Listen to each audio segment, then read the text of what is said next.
Well, hello and welcome back to Adrian's Digital Basement.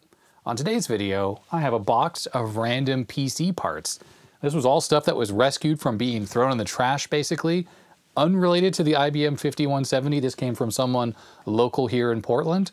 So I thought it'd be a fun video to kind of treasure hunt through here, see what kind of stuff is in there and see what works, what doesn't work, and if there's anything rare and interesting.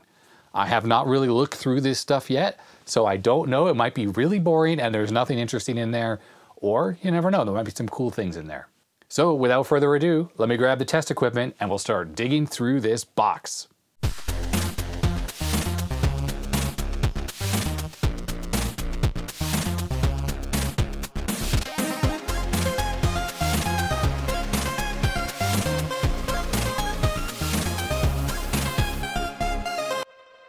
Not really sure the best approach for going through this box.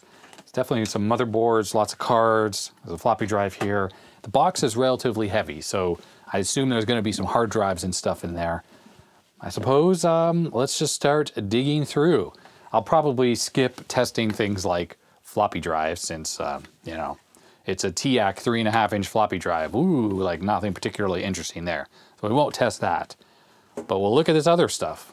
So let me just start pulling things out and we'll put them on the bench. So for testing, I have the usual suspects. I have an 8-bit VGA card. I have an 8-bit floppy controller card. I have an XT IDE for very easy booting. We have the HDMI, the RGB to HDMI here for testing CGA and MDA and those types of cards, if there are any in there. We have this little mini VGA monitor right here. I have a review coming up on the second channel about this thing, so I'm not going to talk anything about this, but keep your eyes peeled on the second channel for a review of this if you're interested. And of course, the last essential tool for testing is one of these postcode reading cards. You can get these off eBay. I think I have a link in the description, maybe to one on Amazon you can buy, but if you just type in postcard or ISA postcard, you'll find a bunch of these, and they're just a handful of dollars. Pretty essential tool for testing PCs. Okay, I'm gonna move this box on the floor, make some more space on the bench. And let's start with the first item from the box, Baby 286 Mainboard. So I don't know if this board is in there, but we got the manual, which might actually be helpful if there are jumpers and things to configure. And we'll have to see if the motherboard is something that is findable on those databases online that show all the jumper configurations, because if not, this might be helpful. And here is the first actual component. So we have a Baby AT motherboard, or actually this is smaller than a Baby AT. Baby AT would be this width, but typically it's longer. So this is a Micro AT? I don't know. Anyhow, you can see right here that this is a 386SX. It's an AMD part and it's a 40 megahertz 386SX. Quite fancy. This is a slot for the Mathco processor for this particular system. It has an MX chipset 83C305 and the 306. Those two main chips there. And a 386SX is mostly like a 286. That's why the chipsets are compatible. 16-bit data bus. It's just that internally it can run faster. It has 386 instructions. Generally, 286 is faster clock for clock than a 386SX, except obviously when you get to like the 40 megahertz range like this, there are no 40 megahertz 286s. That's just not really a possible speed you can run them at. So this thing is going to be quite a bit faster than any 286 motherboard. This particular motherboard uses a crystal oscillator to run the CPU. So this is 80 megahertz, so it's divided by 2. So overclocking this particular chip, maybe with like an 85 megahertz crystal or even a 90 megahertz, you could get a little boost out of this chip. We have 4 SIM slots. One of them was dislodged there. AMI BIOS. We have a little bit of jumper configuration, mono or color, and then this has to do with the clock chip. So either a 146818 or a Dallas Semiconductor 1287. This would be the clock chip right here. I'm pretty sure that's what that is. And you can obviously see this has got a NiCad battery. And yep, we got leakage, everyone. We have the usual leakage, which is completely expected. Doesn't look like the corrosion is too bad. Maybe. Really hard to tell. We have some more jumper configuration in the middle there for the frequency control, and that would control the dividers. It doesn't actually change the frequency. You have to change the crystal for that, but it takes that crystal and divides it by various amounts for ISA clock speeds and things. So when you run them at 40 megahertz like it is right now, it wants to be as close to 8 megahertz as possible for the slots. So that's what the configuring these jumpers do. Like a TB Taipei. Maybe that's the name of the company, and that says 9252 week. So I suppose this PCB was made in 1995, which doesn't really jive actually, because this chip here has a 93 date code. This one has a 9244 week. And this chip over here is also 1992. So who knows? But that logo, either TB, I guess, TB Taiwan, that is on these as well. But there's no other branding that at least I can see on this motherboard. So I'm just going to cut this battery off, and then we'll give this thing a test. Oh, that just came right off. So obviously, in fact, there's a bit of what looks like goop on the motherboard. Let's see if I can get a closer look. It's kind of shiny right there. So I think it was sort of actively leaking. I'm just going to quickly hit this with vinegar, alcohol, and then dry this off. Some alcohol and then a little scrubbing has this area a lot cleaner than it was. Notice the trace right there. It looks very corroded and eaten. That one right there. But it's only one. So that's not too bad. And luckily the trace right there and right here looks fine. So a little simple bodge would allow it to get right through there. I'm just going to quickly do a continuity test on that. See if that is still good. Multimeter set to continuity mode. I have these incredibly sharp probes that was sent in on a mail call episode thanks to a viewer. I don't recall your name off the top of my head, but these are so sharp that I can just poke right through the solder mask if I need to, which I kind of do here. Looks like we have continuity, and that signal actually comes over here to this, which is the power good signal on the power supply. So that's a pretty essential trace. I think if that trace were broken, the system definitely wouldn't work. Let's give this thing a try now. All right, here we go. Oh, look at that. Postcodes are showing up. Voltage rails look good. There is the video right there, and it's working. Let me plug a keyboard in. So I poked around the BIOS, and it's pretty unremarkable. It's got 4 megabytes of memory on here, which is unremarkable as well. Just booting off the XT IDE here, and we'll just take a look at check it here. And from a speed standpoint, 40 megahertz, 8386, well, that's the SX, obviously, 10,359 dry stones. The math speed is going to be slow because there is no floating point unit on here. And good old landmark test here. Let's just see how fast it shows up. Shows up as 61 megahertz. This is pretty quick, actually, and I haven't really tweaked any settings in the BIOS. Cool, so we have one working 386 SX. I'm just going to put a tick mark on there.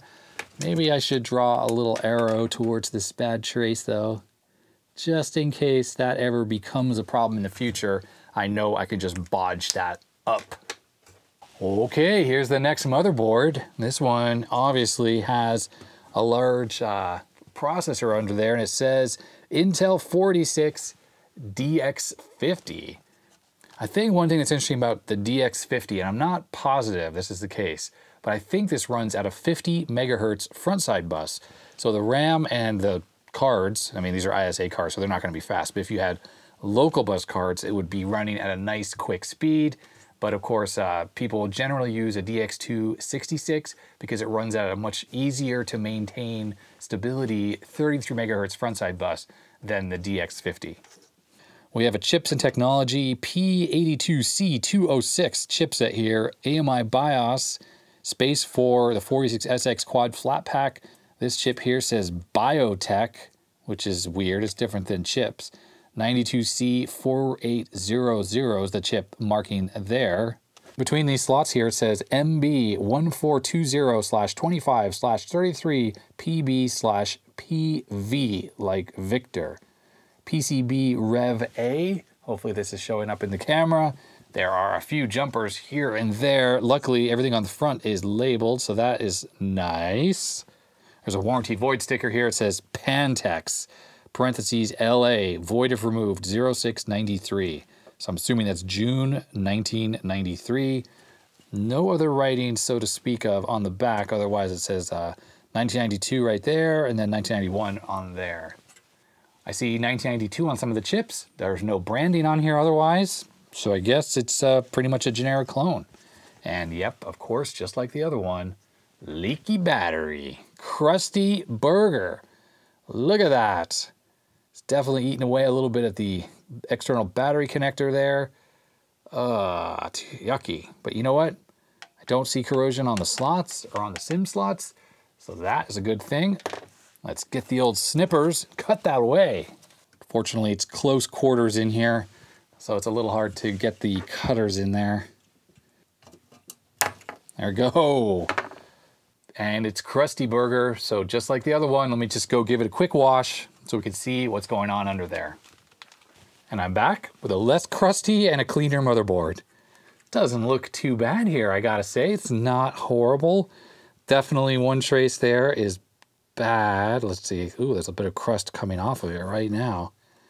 Definitely a lot less crusty. One trace right here. Seems like it's been eaten a bit. Definitely some corrosion around this ground pad here. So I guess the question is there continuity on this one trace here, which is looking pretty shady? Let's just see if I poke through. Okay, we have continuity there.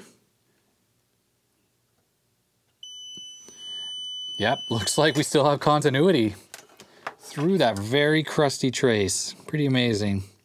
I'm just gonna scrape away the solder mask, and I'll probably just paint it with a little lacquer, AKA clear nail polish. Look at that yuckiness. Yuck. This is acetone here. I think my scraping actually scraped the trace away right in that one spot. So I'm not sure why I didn't bring this out sooner, but I actually have one of these digital microscopes, and it's got a rather large screen on it. It's 1080p, and I kind of love it. It was sent in free of charge from this company here, Andonstar. And I'm not doing a review per se, but I gotta say, I'm pretty impressed with this thing. I will put a link in the description, and my friend actually went and bought one for himself. I think a slightly different model, and it works great for him as well. This one has HDMI output, so you can see it's outputting on my screen here, but I'm also capturing it. It does bum me out that the internal screen turns off as soon as the HDMI is detected. What you can see from the quality of the capture in there is that trace that got eaten away. It's really quite good. And you can focus in and out on different things, but the focus is not bad. It's definitely a little shaky. If I bump it, shakes the picture. But there it is. There is that bad trace. Just sort of looking around on the board here, it definitely looks like the corrosion didn't make its way. Well, I'm sure it did make its way over here, but it didn't do any kind of serious damage. Things look pretty good over here. Really everything that went wrong is right there on that trace. I just got totally freaked out by that. Oh, that's a little dead bug of some kind. Interesting, it survived washing. I'll just remove that. All right, dead bug is removed, but look at those diodes. I looked up and I really got a little bit of a start there seeing that. Okay, and it's got these lights, so let me just adjust this so it shines on where we want to try to work here. That trace right there is totally gone. There is just the fiberglass PCB there, and that is it. What you're seeing on here, this stuff that's coming off, is the flux. And that's because I was trying to add solder onto these traces here. So there was flux applied. All right, let me just try to clean this up a little bit. This is just acetone again.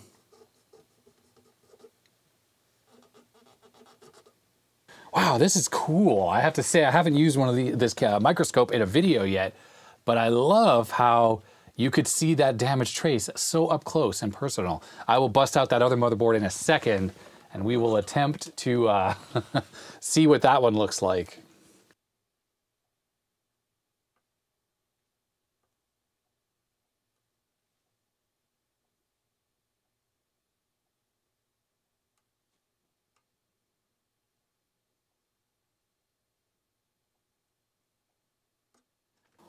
Okay, so I have a little bit of bodge wire. It's already been tinned. So I'm going to try to get this onto here.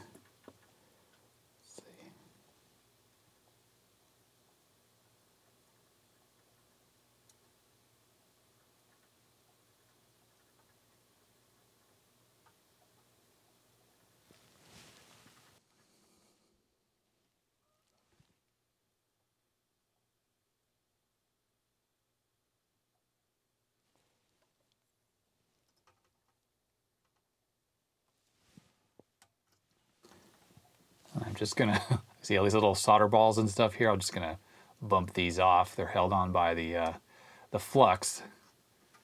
So I'm running into an issue with the stand that holds the whole microscope. So I can't put the motherboard any closer. And of course it wouldn't be a problem if I just put the motherboard like this. I can easily get there, but then the SIM sockets are in the way. So it's a little harder for me to get the soldering iron into that little tight space right there. Like, it's just not a lot of room. If I weren't trying to do this in a YouTube video, I would be using the built-in screen on this thing, which is really clear and bright, and it's right in front of your face. So it's perfect for using your hands. But right now I'm trying to look around it to this screen here. And oh, by the way, I can't take the screen off because the screen is actually where the HDMI cable is plugged into. This is the electronics that processes everything. The camera has, you know, it's whatever main stuff in here. So I can't just remove this. Although probably what I could do is tilt this. I don't know why I didn't do that. I could have just done that. So it's tilted out of the way. At least I have maybe a better view of that, kind of. Anyhow, let's see about cleaning this up here a little bit. I'm getting little threads everywhere. Great. Great. And yes, before I get a million comments, I'm completely aware of the little cotton buds that are made of foam. Hopefully won't leave all these little threads here. And these particular tweezers are crap, and I can't get this. It's all caught underneath. This was right where I snipped it. Like, what the heck? Oh boy. Anyways, whatever. That's not gonna hurt anything. Let me just give it a little blow of air to get those bits of metal off of there. I really can't even see those little threads with my eyes with the magnifying goggles on, but there it is. So that should do the trick. Here's a 36SX motherboard we just looked at. Let's take a look at this under the microscope, see what we see when it comes to corrosion here. Aha, look at that. There's a little bit of crust right there next to that ceramic cap. So I'll just scrape that away.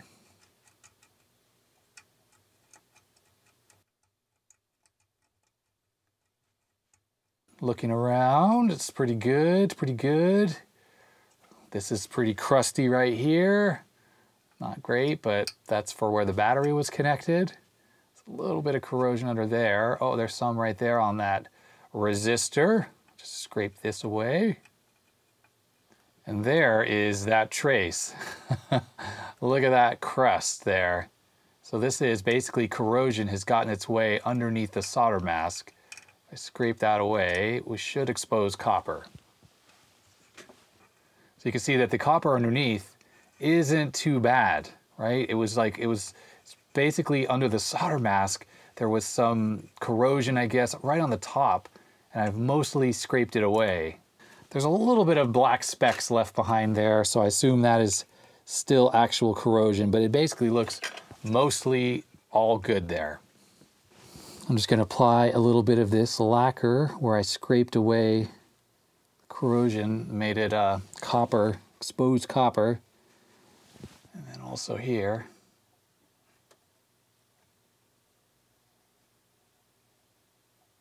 That's just going to protect it, otherwise the copper would oxidize, as you would expect. It would turn green if it was exposed to oxygen for a long period of time. All right, so 46DX50 should work, maybe. Let's put the video card into it, and we'll put the postcard in. All right, we're ready. Let's turn this on. What are we gonna get? Oh no, we have nothing. Big old nothing. I'm gonna pull the video card out, and we'll try just with the postcard. I do have the speaker connected. Let's see, is the RAM actually in here properly? Someone could have pillaged the memory. Nothing. Just in case there's a memory problem, I'm gonna pop out this RAM here And we'll stick the RAM from the other board in here, that 386, which definitely worked. So I have the RAM here from the 386. It says bank 0 for the ones closest to the slots. So I am going to start with those. Oops, that would be the wrong way to install the RAM. Each one of these sticks is 8 bits wide, and a 46 is a 32-bit bus, so you need 4 of these at the minimum to work, of these 30-pin variety. All right, let's see if that made any difference at all. Nope, nothing. I think a lot of these motherboards, you could have RAM in either bank and it generally works. Something is clearly wrong with this motherboard. Let me just do a quick check for jumpers, but I'm not holding out hope. I think this thing is probably just dead in some way that is not repairable. Well, I've been futzing around with this board, and unfortunately, I can't get any life out of it. It never seems to even start to initialize anything. Weirdly enough, is the CPU, it doesn't even get hot. So it could be that the CPU is bad. That is quite possible. How would I be able to test that? I'd have to take this off and insert this into another motherboard, but I'd have to find one that would, of course, have the right support for this type of CPU. But let me get this thing out of here. I'll use the old chip lifter from Intel right here. Nice. Fetch such a great tool. So there it is. The 46 is out. Well, I'm calling it. I'm going to say that this motherboard is no good, even though I fixed that trace. Doesn't appear to have fixed the board. So I think it's just going to become a spare parts board and go into my parts bin. It gets the big old X. All right, next up, got something interesting. I just grabbed these out of the box. Whatever could these be? I'm not sure. There's basically 4 dip switches right there. We have a 9-pin connector, a sticker that says 240M 511167. Those are clearly like MAC addresses or something, serial numbers. On the side here, there's a little barrel jack. Looks like a DC barrel jack. And of course a screw, which we're going to remove. So we can look inside of these little things. Whatever are these? 2008 Roving Networks. rovingnetworks.com. And right there it says on the silk screen Firefly-6. And this is definitely some kind of a wireless radio, and it says BT on there, so Bluetooth. Is this some kind of a Bluetooth thing that goes on a 9-pin serial connection, perhaps? There's also jumpers there. Let's take a look at this thing under the digital microscope. So you can see this little IC there, SIP-X-SP3232-ECA. Is this some kind of like a serial transceiver of some kind? Along the side here, these are definitely LEDs. So it looks like there's 3 LEDs. And here's the little transceiver module, Firefly it says. MAC address there. So I'm assuming this is like TTL level here, and that this is some type of a RS-232 transceiver, and that this 9-pin connector here goes to a serial port. And the fact that serial probably explains why there's this DC barrel jack right here, because serial really doesn't have enough power to power a module like this.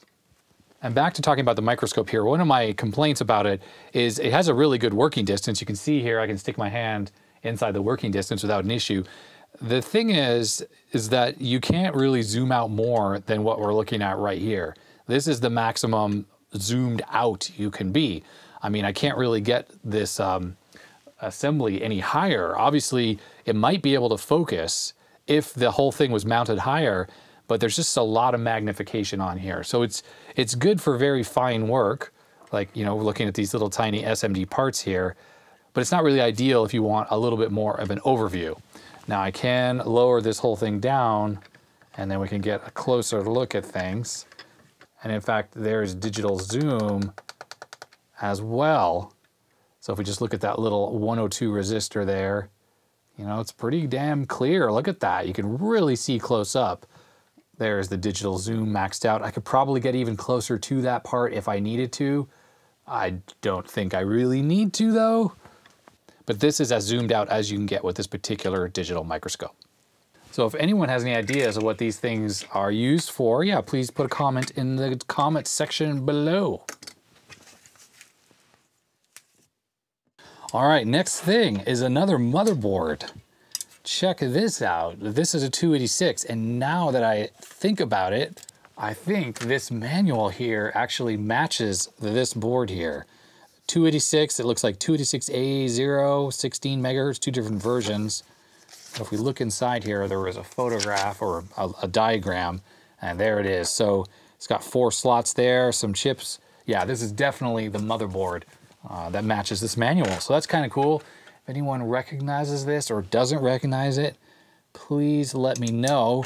But as we can see, looking here at the manual, there's absolutely nothing about a company name or anything like that. And it just says M21400A as the model number. It does say down here, VIP M21400A, BAM/12A0, so that matches the book, made in Taiwan. It's got a Phoenix BIOS on here, and a keyboard controller. Weird, it's only got 1 chip though, so low and high, it says high right there, but it's missing. But there's a jumper here that allows you to select between 512 or 256, so this would be a 27C 512. And there must be some logic in here, perhaps in this PAL here, 16L8, to basically double read the EEPROM. So normally you need 2 because it's 16 bits, the data bus on a 286, which is what this is. So if you use a single 8-bit EEPROM like this, you need something to sort of help split the odd and even bytes out of this one chip to the motherboard. We have a 24 megahertz crystal, which implies that this 286 right here, which is a 12 megahertz part, that's quad flat pack obviously, runs at the full 12 megahertz. And take a look at that, an 8287 is installed on this board. That's kind of cool. It's got obviously flexible RAM going on here. It has 2 SIPs that are installed. These look like, I'd say, 1 megabytes each, so it's got 2 megs of RAM. SIPs, I mean, horrible. And the worst thing is, when you look at these slots on the board, they could easily accommodate SIM sockets. There's the right holes here for alignment, and they just installed a row of pins as opposed to the SIM sockets. So when you look at these modules here, these SIPs, these are really just regular SIMs, and then they soldered these pins on here. So it's just a cheaper way to get the motherboard populated with memory. Quick look at the specs. It's got 0 wait states with 80 nanosecond RAM at 12 megahertz with no page interleaf, or 0 wait states at 100 nanoseconds with a page hit. I don't know what that means exactly, and a page interleaf at 16 megahertz. But it does support 0 or 1 wait states and various combinations up to 4 megabytes available for both DIP and SIP DRAM components. Jumper configurations, you can enable or disable parity, you can set up the different BIOS size chip, onboard or external battery, you can discharge the CMOS so you can reset it very quickly, and color or monochrome. So it's got very flexible memory configurations. We got 640K going on here, so this is 512K because these are 44 256s. 2 of these each make up 256K, and then we have 128K here, so that's 64 and 64 using these 4464s. And then these 2 chips are 4164s. These are 1 bit each. So that's the parity memory for these banks. And then this here is 41 256s, which is the parity memory for this bank. So there we go, 640K. You can also have it in 512. You can also install 1 megabyte of 44 256 chips here. So these sockets down here, or these ones here, they can accommodate both 44 256s and 44 64s. And then if you're going to use SIPs, you got to use 2 at a time because, again, 16-bit computer, right? So that's 2 megabytes. And it looks like you can use 4 megabytes. I am surprised it doesn't support 256K SIPs to allow a total of 1 megabyte. Although there are still some other possible combinations, we don't recommend them to you because there are far more economical choices, I think they meant to say. 256 kilobyte SIPs, for example, can be configured with a maximum of 1 meg with 4 of them, just like the DIP, but with a much higher price. They can be inserted into the pinholes on the SIP sockets though. So you can use 256K, and that is doable, but it's just not economical. And there's information on the BIOS. It's Phoenix, does support EMS configuration right here in the BIOS. Wow, it even says you can install an AMI BIOS, and if you do, there are slightly different configurations. Well, I'm just realizing now that the wait state, 0 wait state, and the EMS configuration options, I didn't even notice. They are in the BIOS. So system clock is the clock in divided by 4. Processor clock, clock 2 in divided by 2. There is no setting in here for the wait state though. That's odd. The battery, that looks like it has leaked. Oh, there's another crystal right there, which looks horrible. Let's go over to the microscope. All right, everyone, check out the carnage. Look at that clock crystal there. Ooh boy, someone's already removed the battery, or it fell off. As Dave Jones likes to say, crusty burger right here. Oh boy. I'm assuming this is like one of those normal 14 megahertz jobbies that's on most PC motherboards, but that's not looking so great. The corrosion seems to end there. Everything else looks fine. The motherboard obviously quite dirty. Got some crust there on that resistor. Crust on that resistor. Looks like a little bit inside that jumper there. Looking at the back, got a little corrosion there. Sort of come through a little bit. Yeah, look at that. It's not too bad though, but it's there. I'm going to clean this up before we attempt any kind of powering of this thing. All right, I'm back and I've washed the board. It's not perfect by any means. I'm going to have to soak it with some, what do you call it, the navy jelly to really try to clean this up. And that crystal, if it's dead, I'm pretty sure, what is it, like 14 point whatever. It's basically 4.77 megahertz times 4. I think at this point, I just want to see if this thing even works. It's time to test this out. All right, here we go. Well, I don't know. It's it starts to execute because we have that light that came on that wasn't coming on with the last motherboard, but then it stops. So I probably need to do is get the scope and check to see if this crystal oscillator is actually running here, because the machine will definitely not work without it. Yeah, some strange things are going on there. Lights are kind of coming off and on. Let's hit the reset here. There's the reset. Oh, you know what? I think it's a bad connection in the slot. Let's try a different slot. Okay, how about now?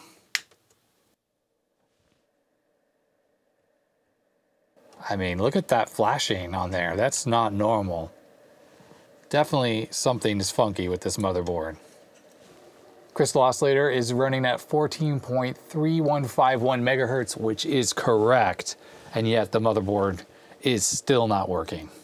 At least with this one, the CPU and the math coprocessor are getting pretty warm, which is normal for those. So they're getting full power and everything. Let's take a look at the corrosion after cleanup. So this is not a big deal. This should be ground right here, I think at least.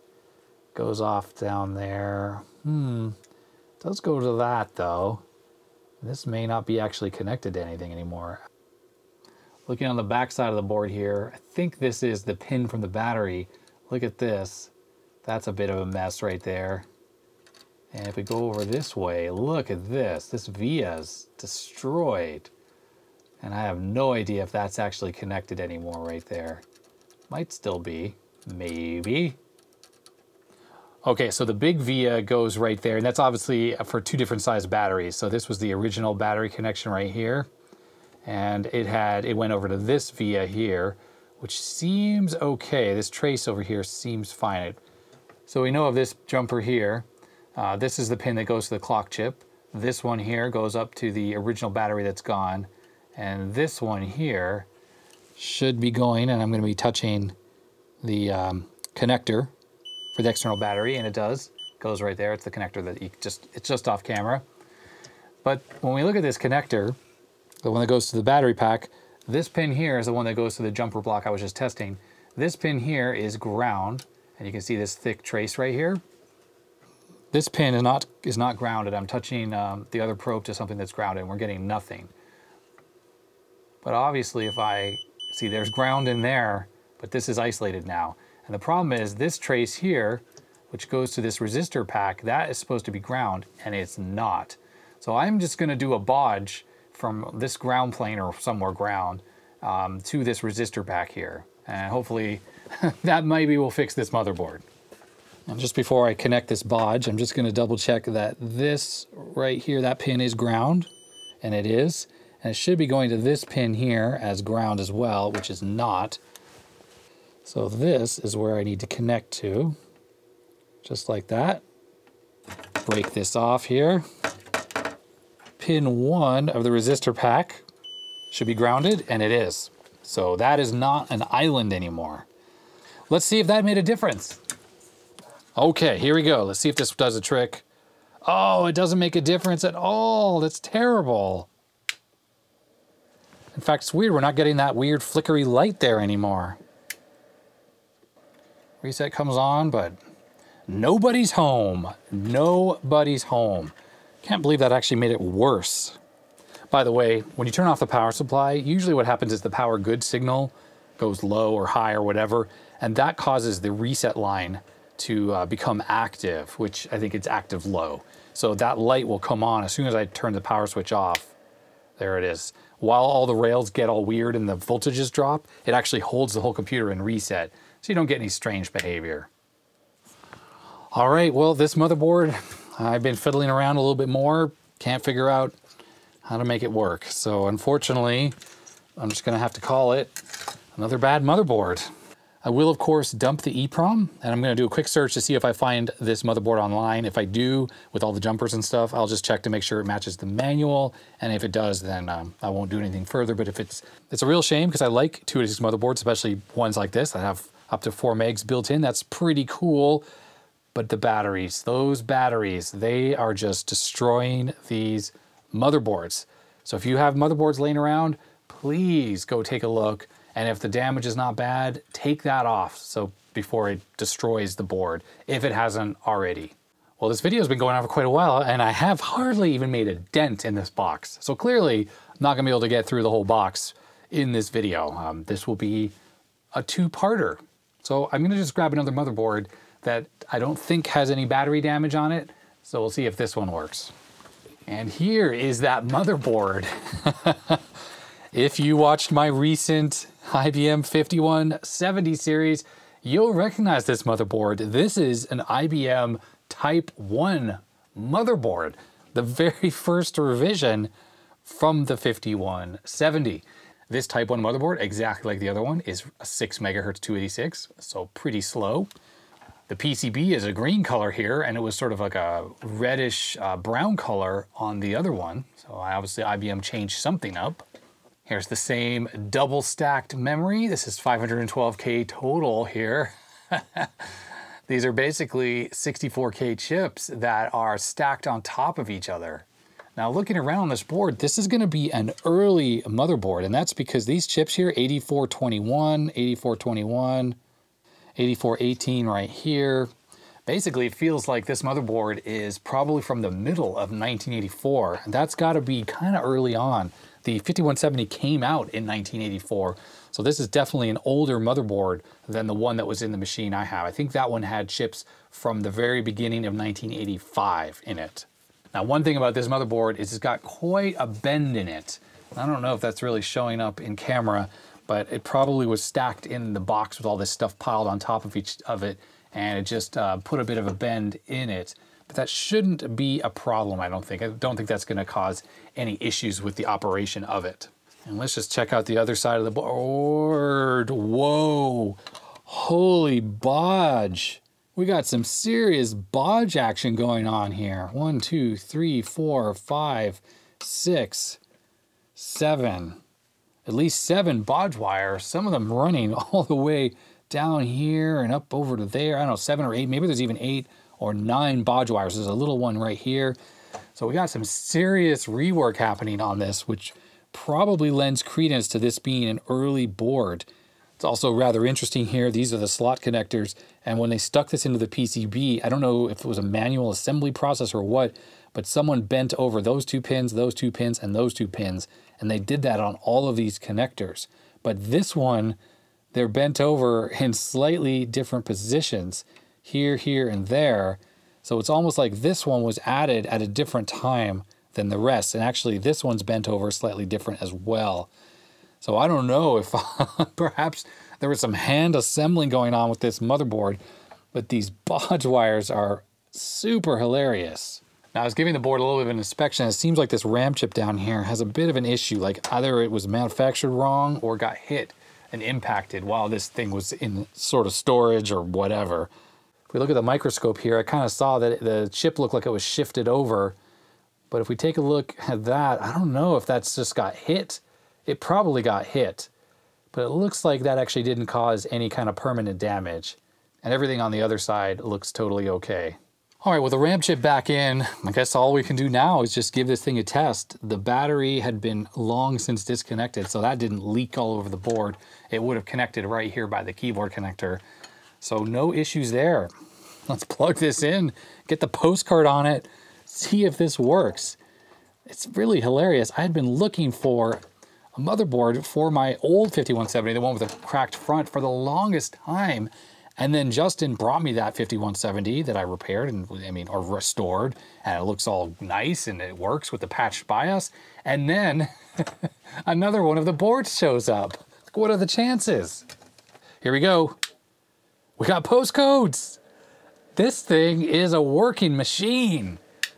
I mean, I had very little doubt that this was problematic. It's kind of why I waited till the end, because I saw it in the box there and I knew it didn't have any battery damage, so it's probably gonna work.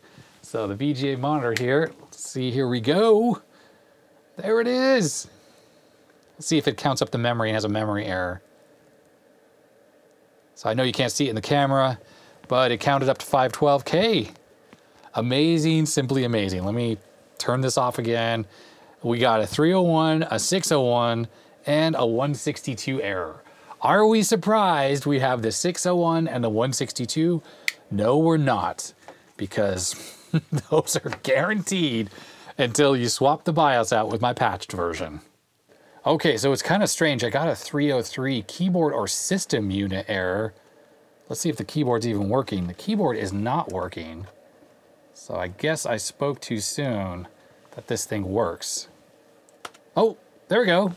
That was weird. Maybe it's just a bad connection on the keyboard connector. It's got to be that. It is booting off of the compact flash card. This thing is a survivor. I love survivors. Thrown in a box, piled up with junk, bent, left for dead, basically. And, hey, it kind of froze, actually. I wonder if I need to flash a copy of my patched BIOS here. I don't think it should matter, but I have a feeling what might be going on here is that there is corrupted data in the BIOS chip because the battery was removed. And that is resulting in this problem here. That chip is hot, and that's running at 6 megahertz. I wonder if this crystal is actually in a little socket here. It's a 12 megahertz crystal. I wonder what happens if you pop in a 16 megahertz crystal. Can you overclock this thing to 8 megahertz? Maybe not this chip, but I wonder if a later ceramic 286 would be possible. So I'm gonna pop out the CPU. It's in a socket, so I just lifted it out there. Look at that, agate, as in gold. I love it. So I'm wondering, this pin spacing would allow me potentially to insert a PLCC socket there, and then I could put in a faster chip, like I have a Harris chip, goes up to 20 megahertz, and I wonder if I can swap this crystal out. Oops, that tool just fell down. I don't know if I have another crystal, but I just want to see at least if I can get another CPU working in here. Here is a PLCC socket. Let me just figure out the right orientation for pin 1. Okay, I see, it's right there. Well, the socket definitely goes in there, but unfortunately, I don't think it's gonna stay in. You know, it might. Oh, wait a second, it's in there.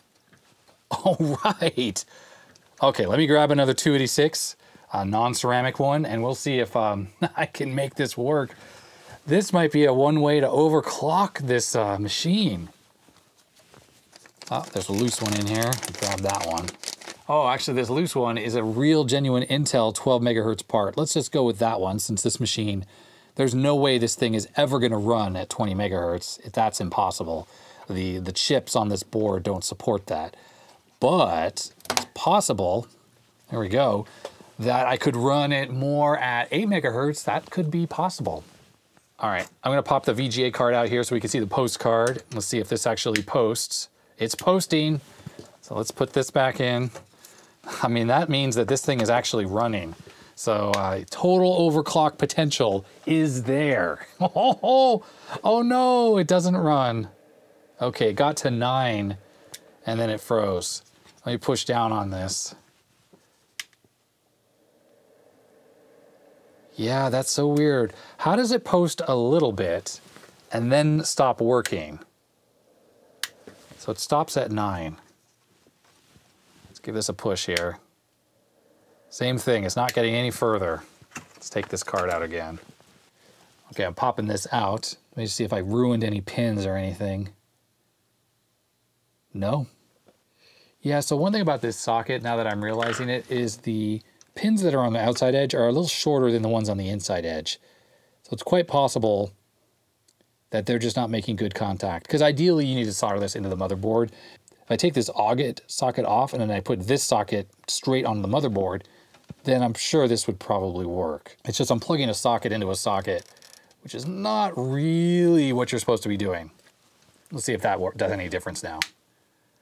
No, it just stops at 9. It's got to be a pin that's not connected. Actually, it could be the CPU. Let's swap out the CPU. Maybe the problem is with the CPU. Come on, come on. Okay, there we go. Got it out. 20 megahertz Harris is in. Let's see if there's any difference. Wait, that posted. I guess my 12 megahertz 286 here is bad. I don't remember where I took that off of. That is interesting. That is not a good part. There it is. It posted. And that is not going to be hot. That's going to be a cool running chip. By the way, this is the processor here, the one that wasn't working. Oops, I have it reversed there. 28612. I don't know, is that the day code 92? That seems really late, doesn't it? I don't know, maybe this chip is fake? I don't think it is. Definitely like lasered on there though. So maybe this is fake. I don't remember where I got this. None of the pins seem messed up at all. Everything seems fine. So I can't really say why this wasn't actually working. I'll see what the back says here. 8824. But the 20 megahertz Harris part, not even warm. Not even warm. All right, well, I can't get this machine to boot at all. And I just looked up the part numbers on these BIOS chips, and this is the original 1984 Type 1 BIOS. So this is coming out of this machine, and I'm gonna put in some of the patched ones from my video. If you're unfamiliar with the patched BIOS that I'm talking about, it was in my last video, or not last, but a recent video, where I showed the methodology used to patch these. Type 3 BIOS and patched for get rid of those errors. Hopefully this posts, let's see. Yep, we're posting. Should get an image here. And I think we should at least not get those two error codes, 601 and 162. I know you can't really tell. Oh, we still got them. You know why I think we still got them? Because the BIOS is misconfigured. Yeah, so the date, I know you can't see this, but it's 150th, like whatever day of the year that is. So I'm just gonna put in 1988 for the date. Floppy drive is, you know what? G setup, it doesn't even allow you to pick not installed for the primary floppy drive. So I can't get away from that. Hard drive type, it is set for type 2 as the default. Expanded memory shows 18,000. That's a wrong amount of expanded memory. So let's see if I can get this all the way down to 0. No, it's either 32 or minus 96. So we'll leave it at 32, which is not right, but whatever. It's close enough. Unfortunately, we're gonna get diskette error and memory size error because clearly the memory size is wrong, but whatever. Diskette error, there's no disk controller even in here. It should boot to DOS properly at least. I'm gonna pull the speaker out of here. Okay, so we're getting 6.85 megahertz, and it says the clock speed of the machine is 6.001 megahertz. That is exactly the same performance as my other 5170. Let's try swapping the crystal oscillator over. So I have a little assortment of crystals here. In the bag here are 16 megahertz ones, so that should run the processor at 8 megahertz. This here is 17.7 megahertz, which will overclock it even higher. And then this one here is 14.3. So what's in here now is 12. Let's try this 14 megahertz one first, which will be a slight overclock. This little oscillator here has thinner pins, so it totally may not work, but hey, you know what? Let's give it a try anyways. Okay, there we go.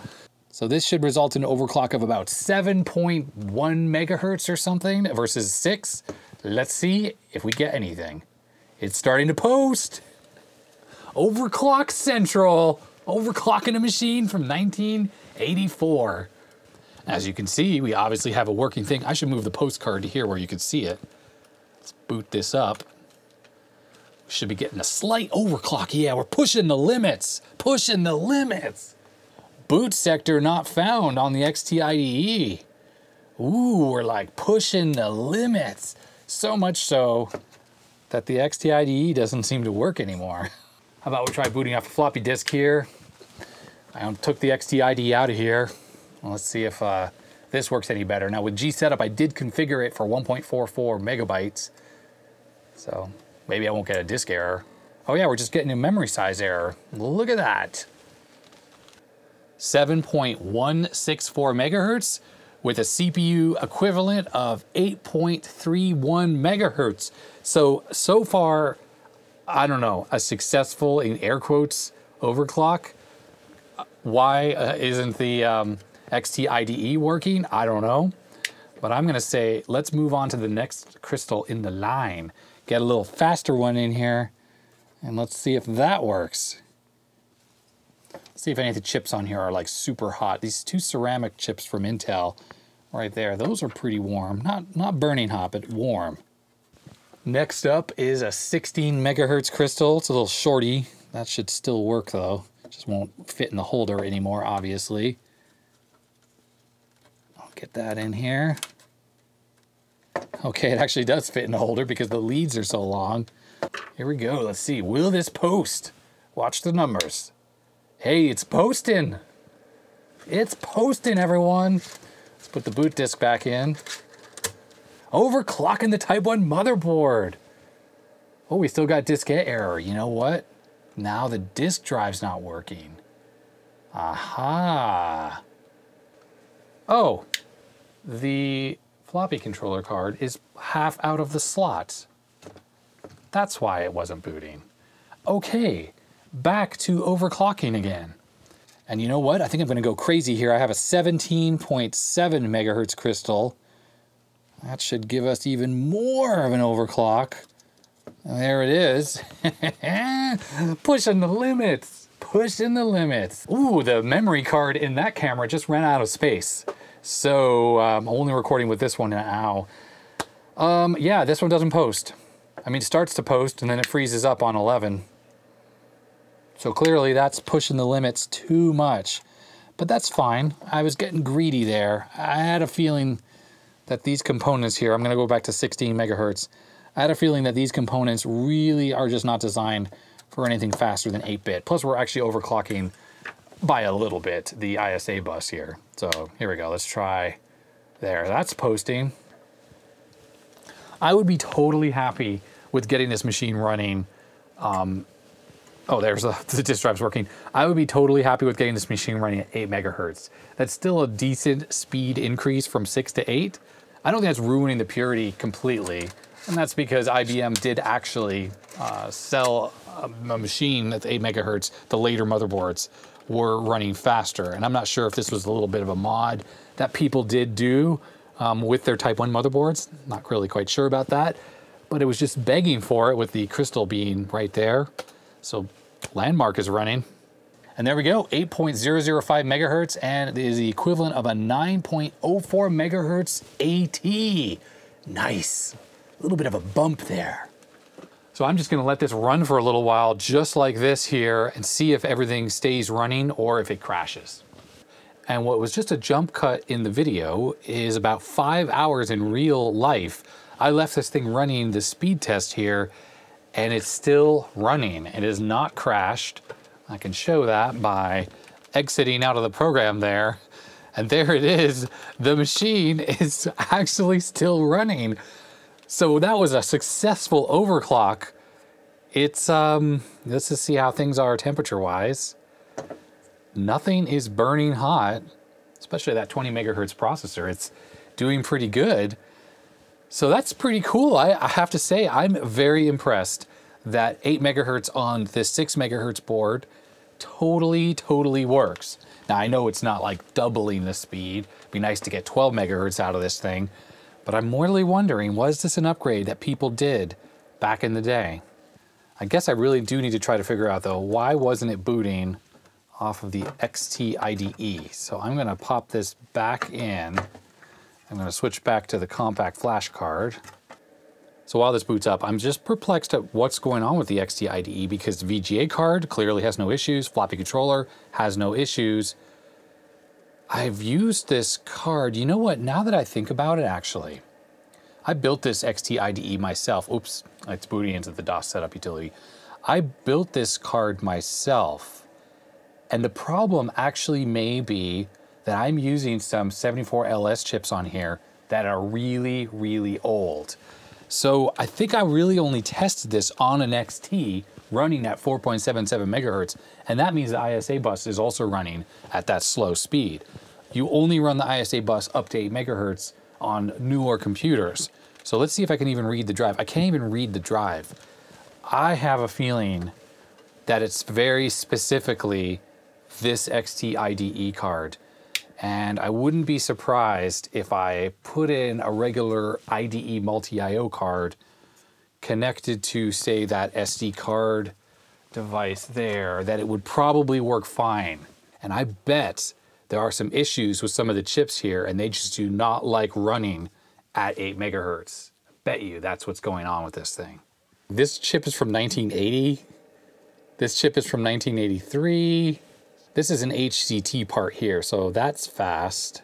And this is a 74 ALS part, so I don't know if that's gonna cause a problem. But I know I've had problems with this on other computers that were fast. I haven't investigated that because I only recently put this together. Yeah, so I was able to go to the C drive, and there it is. And this card I'm gonna have to do some troubleshooting on to try to figure out what's going on with it. I think earlier in this video I used it on the 386SX, right? And it did work there.